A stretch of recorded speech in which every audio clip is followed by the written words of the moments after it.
Yaani mimi nafurahia sana vile Mungu amekumbuka mtu ya kwetu Samuel Abisai ambaye aliwin over 200 million ya jackpot ya SportPesa.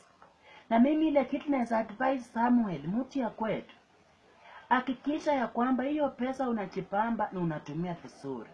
Samuel, kitu ya kwanza, enda tu mahali ununue posho meal, uweke tu kwa compound yako ya kusiakanga unga yako peke yako, na kila asubuhi ukiamuka unaangalia tu 6 posho meal iko kwa compound yako. Alafu kitu ingine, invest in every county. Nunua posho meal, weka kwa posho meal 47, weka kwa all the 47 counties, uko umeinvest in industries.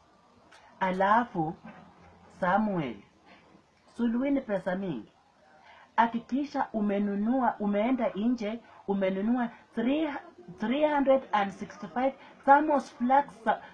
thermos flasks za super quality, kama ile wheelbarrow ya Bungoma, thermos ya carcinogenic material 365 zenye zitakupeleka mwaka mzima. Yani kila siku kuweka chai kwa thermos, ikiisha unatupa hiyo thermos, ikiisha unatupa hiyo thermos. Alafu pia give back to the community Samuel. Na kuambia aje, kuna sports ambayo imelengwa sana, na nataka uneche talent ya watu ya kwetu ya Western.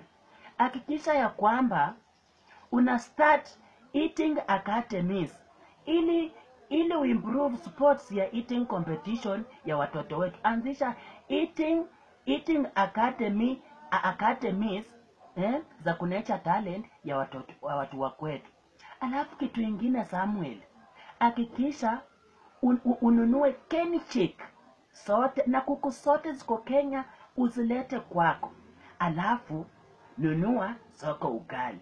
Ukishanunua kampuni ya soko ukali, hapo utahakikishanga uko na Kenchick na uko na kampuni ya soko ukali, utahakikishanga uko na sure bet ya ukali na kuku every day mpaka ile siku utakufa.